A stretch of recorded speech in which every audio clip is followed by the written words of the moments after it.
All right. So as you're growing, one of the things that really matters is the little conversions here and there between like click-through rate and, clicks to sales and things of that nature. And so sometimes we kind of are guessing, what is it that people like, and then, it's going to make people want to click or make people want to buy. But sometimes we don't have to guess because the data is out there and there's people that'll tell us this.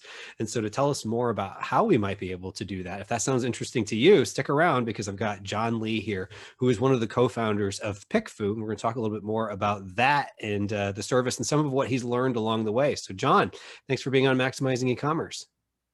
Great to be here, Kevin. Thanks for having me on. Yeah, absolutely. Absolutely. And, for those who aren't familiar, tell us a little bit about, your background, how you got into this world and what the tool is that you are a co-founder of, just so people have a little bit of context of what we're going to talk about. Sure. So my quick background is that I've always been in software development. And when I was building another company with my co-founder a long time ago, we had a need for really fast feedback. The reason being that both myself and my co-founder were both technical developers. We don't have an eye for design, plus he's colorblind. So we would always be getting into these design debates about with this button or that button or this, Right. this image or that image, right? And especially when you only have two people, you just have a split decision. Right. So what do two nerds do when they need a tiebreaker? They build a feedback platform. So that's what we ended up doing. We built a tool that basically would get really, really fast feedback from people we don't know, right? People who aren't biased at all. Our friends and family were tired of of us turning to them, be like, "What do you think of this? What do you think of this? What do you think of this?" Right. At some point, that goodwill like kind of runs out, and they're biased. Your mom's never going to say a bad thing about anything that you make, right? So so we wanted unbiased fast feedback, and that was the tool that we built for ourselves, and that's what PickFu was, and that's what PickFu is. So fast forward many years, we were winding down our other business, and we turned and looked at this PickFu thing. We're like, hey, there's something here because people keep using it, and so that's when we focused. This is a few years back. That's when we started focusing seriously on PickFu, and it's been wonderful ever since. So. Awesome. Quick thing about PickFu is that PickFu is a do-it-yourself consumer research platform. So what that means is that we have a panel of over 10,000 US consumers. And what you can do is you can run really short polls to our panel and get really fast feedback about things about your listings, about your products, your images, your text, your videos, and basically with that insight, you can help figure out what sells even before you sell it. Oh, wow. So it sounds like, if this would be a good analogy, correct me if I'm wrong. I remember as a kid going to the mall and there would be people standing around in lab coats and like with clipboards. They're trying to get you to like either fill out a survey or come into some room to like ask you a bunch of questions. So it's almost like, it sounds like this is kind of like the 21st century version of that. Yeah, exactly. That's a great analogy, and that's actually a perfect description of how it is. We kind of think of it as a really fast digital focus group. Okay. Now you've used the word fast a few times. So like how, if I was to go on PickFu and say, I want to A/B test, I guess, whatever you would call it, my title, how quick am I going to get the fast feedback? Yeah, so PickFu polls, you can choose anywhere between 50 to 500 people to respond. If you were to go on PickFu now and run a poll for 50 Amazon against 50 Amazon Prime shoppers, it would take you less than 30 minutes for it to be done. Wow. Yep. And you would get, those 50 Amazon Prime shoppers would choose between A and B or A, B, C or A, B, whatever, up to 8 options. And they would also write down why they chose what they did. So you're getting both the numeric tallies, but you're also getting a whole bunch of written responses that you can dig through and really sort of understand that potential shopper behavior. Okay. So out of curiosity, what is the motivation for the person who's filling out the survey? We pay them. Yeah. Oh, you pay them? Them a small, we pay them a small stipend. We find that you get the fast response times, and then and they're motivated to respond quickly and also respond accurately. One thing that we've built up over time is that we've actually built up a ton of quality control on our panel side. Uh-huh. You can go find other sources for panels, but what we've done is we have both machine learning and human curation of our panelists. So we're always making sure that that panelist quality is really high. Okay. Awesome. Awesome. So one of the things, I think is a challenge on Amazon is that you don't really get a lot of great A/B testing opportunities. Yes, there's ways you could do it. There's software tools that will kind of help you, but it's, generally you're talking sometimes days, if not weeks, to like A and B test, like Right. with real customers, a title or a main image or whatever the case is. But here you're basically going to them, which one do you like better? So, um, you've probably seen some really good things that seem to work and some trends of what doesn't work. So I'm kind of Mm-hmm. curious, like we can dive into whether you think it's start off with maybe titles or bullets or some other quantitative thing. Mm-hmm. What are some key learnings you would take away that you would give as advice to sellers? Sure.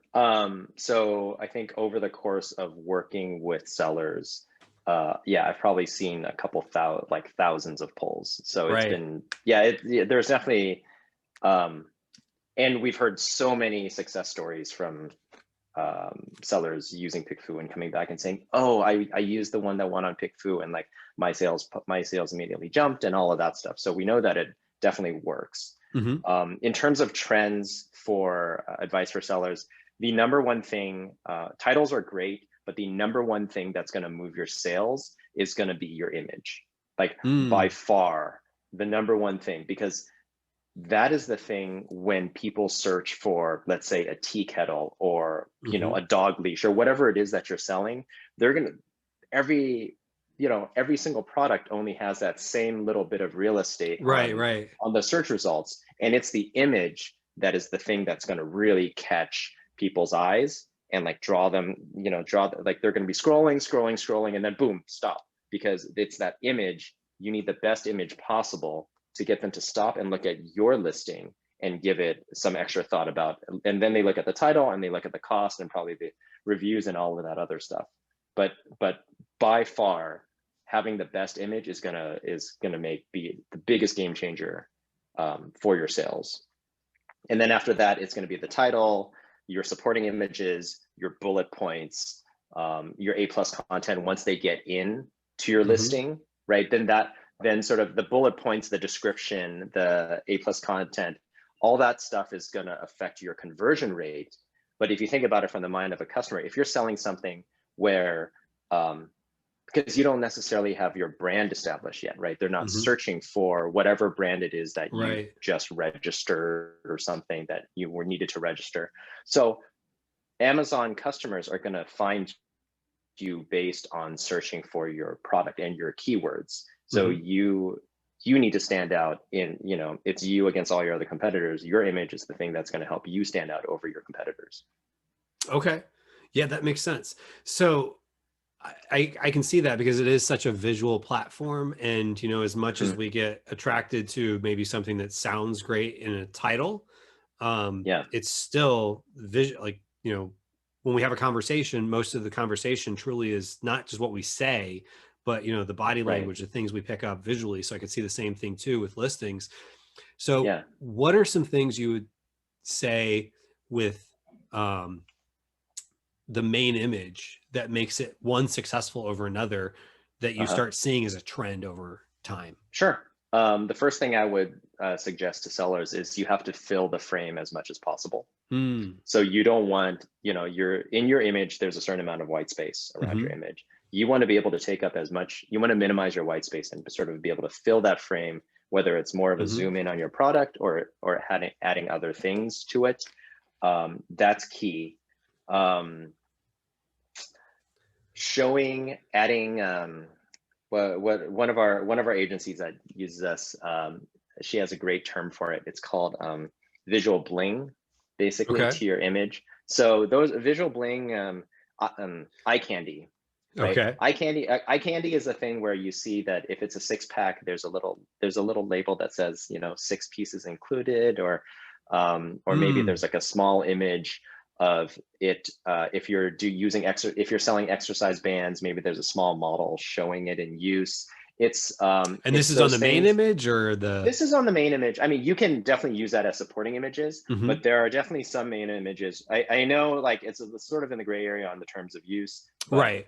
there's definitely, yeah, there's that area where you can add a little bit of eye candy or find ways to sort of incorporate that information into your image that will Uh-huh. help it stand out. Or if you're, or let's say you're selling, um, let's say you're selling like a facial cream or some kind of luxurious, Mhm. some kind of luxurious jar of lotion or something. Okay. Your image would, the best image would be zoomed in.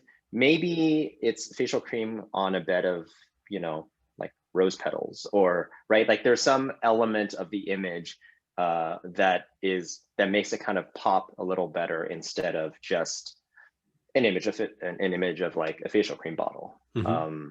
So there's a bunch of different things with images that you can do there. Okay. Gotcha. So let's move a little bit to titles then. So, Mhm. what are you seeing with titles? And I know there's all kinds of debate about how long your titles should be, whether, some people debate about, I know Amazon's terms of services that you're supposed to have the brand name at the beginning of the title. Some people I Right, see put it in the back, some people leave it out. Like, right. let's just stick with brand name. How much do you see that makes a difference? To be honest, Kevin, we don't actually see that much title testing. Although Really? yeah, not that Okay. much. What we see is a lot of image testing, Okay. and now we're seeing a lot of bullet point testing, actually. Interesting. Okay. Then Yeah, let's not as talk a much little on the bit title. about. Maybe there's not as much flexibility on the title. Mhm. Maybe it's because of what Amazon dictates, Right. but we see a little bit, but not enough to like draw really grand trends versus like images and stuff. Okay. Uh-huh. Okay. So then let's start with bullet points, and Hmm. we'll just say wording in general. What are you seeing with Yeah, wording? And maybe that might tie in a little bit with titles, but let's talk about the bullet points since you said you're seeing more sure. tests with that. Yeah, so I think the more interest, there's definitely almost a standardized format with bullet points now that Hmm. we're seeing, with sort of the first line all caps, and Right, then right, right. the paragraph underneath where it's like normal casing. What we're seeing on PickFu is actually we see sellers using PickFu to figure out which bullet points to use and in what order.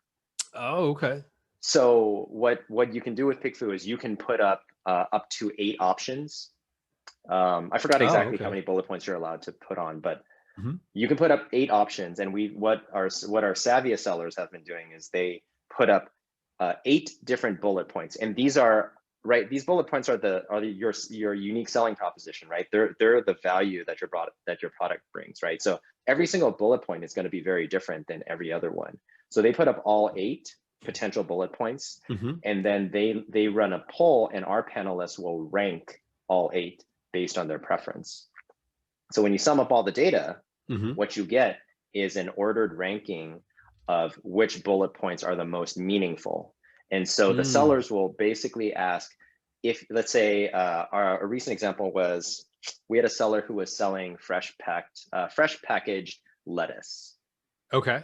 Amazon grocer, right? And so they came on and they asked the question, if you were purchasing fresh packed lettuce, what features or what attributes would be most meaningful to you, like would be Hmm. most compelling to you? And then there's one that's like pesticide free, earth friendly, Hmm. like cheap value, whatever it Right, is, right, right? right. However you would sell your lettuce. Hmm. And so they put all 8 up there, and they let the panelists vote and rank all of them. And then they went and they redid their bullet points based on that ordering, because they knew that that top bullet, whatever was most preferred, is going to be is like the Is biggest what selling like the point. first bullet point will be. Yeah, Yeah, okay. absolutely. And then they went and reordered that.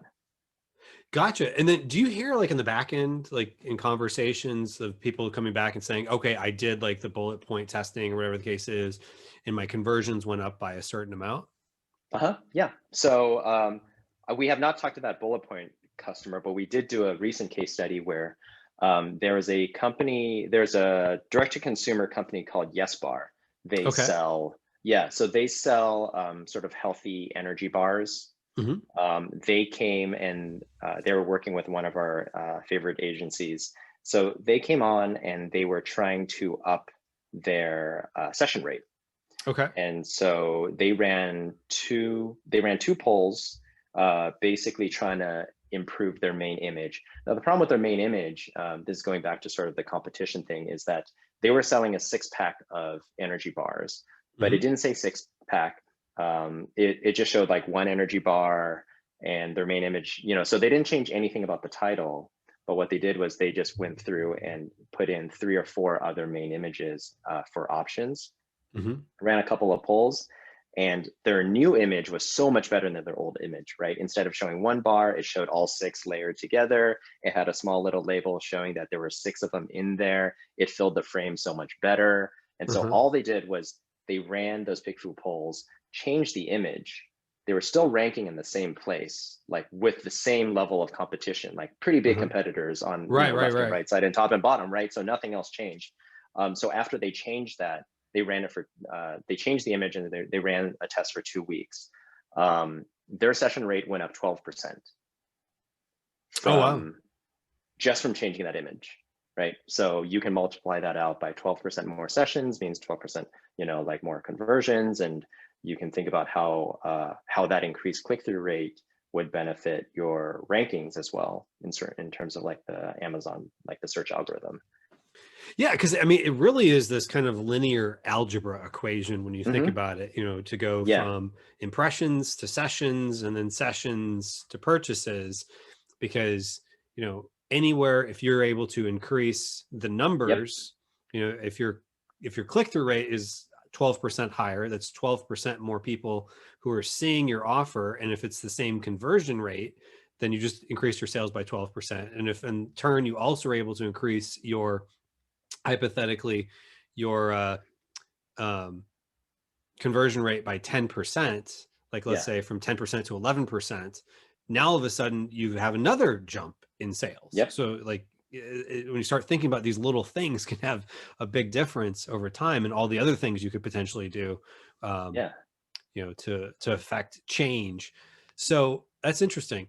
Now let's go back to the bullet point thing. So what's Hmm. interesting with bullet points is, you were talking about how like kind of like pesticide free or whatever. So that's almost like the capitalization part, like we usually Yep. see the capitals. Okay.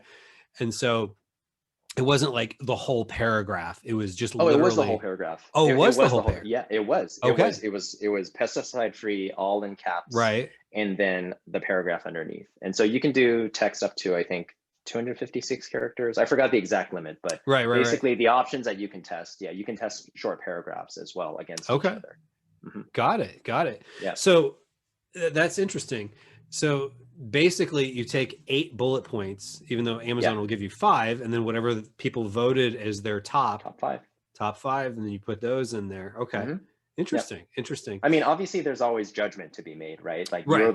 you're the one selling, you're the one who knows what you're trying to convey when you're presenting this product to potential buyers. So Okay. like we're not saying you just close your eyes and do it, but Right. this is right. The data, we're here to provide data that's just a tool for you, right? Right, right, right. You still have to make those qualitative Yeah. decisions because, there's stories of like, the whole Coke and New Coke, that was based Yeah. on data, but it turns out it wasn't. So you still have to go with, make a decision on it, but you can still, lots of great decisions are made based on data. Yep. Um, so, okay. So do you have much control here in this situation of like who is seeing it, or is it just prime buyers in general? Oh, so yeah, forgot to mention this earlier. You can definitely target by a lot of different attributes. So over the Hmm. years, we've built up a relationship and information about all of our panelists. Hmm. And we've also built up segments based on what customers have requested from us. So number one, you can target by all the standard demographics, right?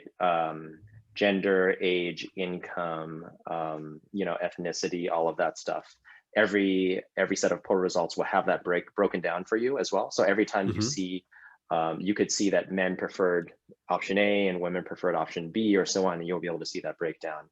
But on top of that, some of the other targeting things that we've been able to add are, Amazon Prime members, avid home cooks, people Oh who own wow. pets, dog Uh-huh. owners, cat owners, wine drinkers, like whether they live in a apartment or home, Oh wow. rural, suburban area. Like Hmm. we're basically building out this information from our panelists, particularly as we see the need from our customers. So Okay. yeah. Interesting. Interesting. hmm So, So you know, like people who sell like kids apparel, they use targeting for, you can target parents on uh-huh. PickFu, right? So if you're selling like a baby toy or something, exactly, like you can definitely micro target down to your exact um, target buyer persona. Okay. Yeah, because that would Yeah. make sense because, the thing of it is like, going back to the old example of the 80s and 90s of like people chasing you around the mall with a Yeah. clipboard, you know, I guess they're hoping they're getting the right person to take this survey. And I'm sure that was probably fairly expensive for whatever companies were paying these, market research companies to chase people around the mall. Um, so here, like you have that data. So that's interesting. Yeah, so if you go with those market research companies, the tricky part about what they were doing is that I think they try to do the pre-qualification up front because they don't know you, right? Hmm. They're talking to random people at the mall, and then they'll probably make you go through a survey, and they say, Hmm. you're not quite the right fit, so now we're gonna Right. let you go in. In our case, we have the panels. They're already pre-qualified, they're already pre-screened, and we can instantly just target the Hmm. subset of people that you're looking to pull. Right. And maybe your target audience isn't walking around the mall, Oh, exactly. Like right. where are you going to find 500 dog owners, right, to pull Right. Exactly. about your Maybe leash? PetSmart would be better than the Right, mall. Yeah. right. The So, other interesting way to break that down is you may come in and think that you already know exactly which audience you want. hmm. The other way to flip it on its head is if you are potentially thinking about a product to sell, Hmm. you're still in the ideation phase, and you have a couple of tea kettles, right? Or you're working with you decide you want to sell a tea kettle, and you're working with your suppliers, or you're trying to find suppliers. You can take those images and put them up on PickFu, like let's say 4 different tea kettles from different suppliers, and run a really broad poll to a general audience. Hmm. And from that, not only are you going to see which tea kettle the general audience prefers, but you can dive into specific ones and see that, oh, this could be the target market based on analyzing the responses that liked, like let's say option B. You can see, okay, well, the profile of the person who liked this Oh, option okay. is a female making over 60K, with a college degree, right? So you can go backwards and actually use the analytical information and like the demographic reporting to Okay. help you figure out what your potential target customer could be. Got it. So you can go about that two different ways. One, hmm figure out who is your potential customer, and Yep. then use that later on. The females making over 60K, college educated, whatever it is, Yep. about them, you could include that as part of a future one that you're Yep. doing. Exactly. It's just to get better understanding of who your customer avatar is, because you might have thought it was men who were, Yep. under 30 or something like Yeah. that. Exactly. Okay. Exactly. Yeah. Interesting, interesting. So let's talk a little bit about some of the other images, because you said that was one of the things that kind of the hinges that help swing the door, so to speak. So, Uh-huh. what are you seeing with images? And I know that people are getting really creative with their secondary images. Yeah. So we see a lot of testing with secondary images that show the product in use. Hmm. And there's a million different ways to show the product in use, but the fact is like you should Right. yeah, you should definitely have an image that shows your product in use. Hmm. And you can use PickFu to help you compare different options of Hmm. those kinds of images, right? Like let's say you have your designer come up with a couple different options. You put them up and you say, if you're using exercise bands, and you say which image best shows these exercise bands in use. Hmm. Um, the other way you could approach that is that you can, if you haven't come up with images yet, you can go into your competitors and take their secondary images and put that up on PickFu and run a poll and say, well, what's more compelling to you? And then you go and read the answers, right? The written responses. Mm-hmm. And now you have a sense of, now you have a sense of what the audience thinks is more Mm. compelling among like product and use images, right? Is it the Okay. fact that it's like the motion of the bands, or the, like, so that gives you a lot of direction Okay. into That's an with your interesting angle. designer. Yeah, So there's a you're lot of saying, competitive testing going on. yeah. So basically, take your competition's images and see not just what I like better. Oh What yeah. is your target audience Yep. like better? Interesting. Yeah. So we Interesting. see, yeah, with our savvier sellers, we see a lot of competitive testing around main images, right? Mm-hmm. Like they will, you will do a search on your Amazon SERPs, and just take the search result images of your product and then your 2 or 3 closest competitors. Mm-hmm. Maybe you white out the ratings and reviews, because that's not something you can control, right? Or less so, Right. right? Like what your competitor, but so you can write, edit those out in Photoshop. But otherwise, you're putting up an apples to apples comparison Mm-hmm. of you and your competitors, and you put that up on PickFu, and now and you ask them like, well, which one would you buy and why? Mm-hmm. And that'll give a ton of insight when you start reading the responses about your competitors, right? Like, oh, maybe it's cheaper, or maybe it says that it has like this feature or some other feature, or maybe it looks fancier because of the image. So that gives you a whole ton of insights into how to improve, what steps you need to take next to improve your listing. Okay. Okay. Gotcha. And that you can still do up to 8. Up to 8. Okay. Yep. Up Now, to 8, and our audience will rank them. gotcha. Now, does it matter with the size of the group of people that you're targeting? I mean, I'm sure more people gets you better data, but Mhm. like as you have more options, is it optimal to have more people that are looking at your Yeah, I data think and so. voting? I think generally, if you have more options, you should definitely use a larger pool, because it's just by sort of like the law of numbers. If you put up 8 options among 50 people, like the number of answers that you're going to get for a specific option, if they're all fairly balanced, it's not going to be that much. So you're Mm-hmm. not going to get as much data per option, right? So what you would probably, if someone was testing 8 options, I'd probably suggest 100 or 200 in terms of the panel size. Wow. Wow. Mhm. Okay. Got it. Got it. So this is all Yeah. really fascinating. It's got my mind going because, Spinning.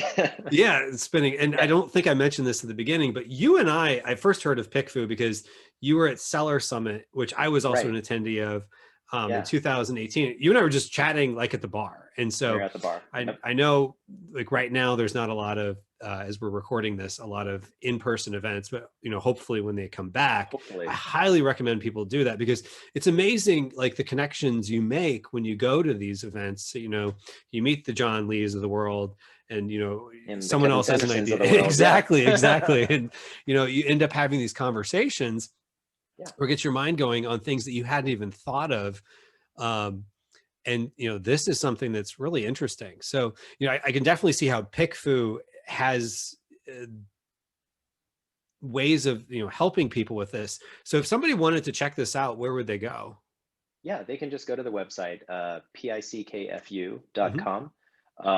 And if anyone has any other questions, they can email me. I'm John at PickFu.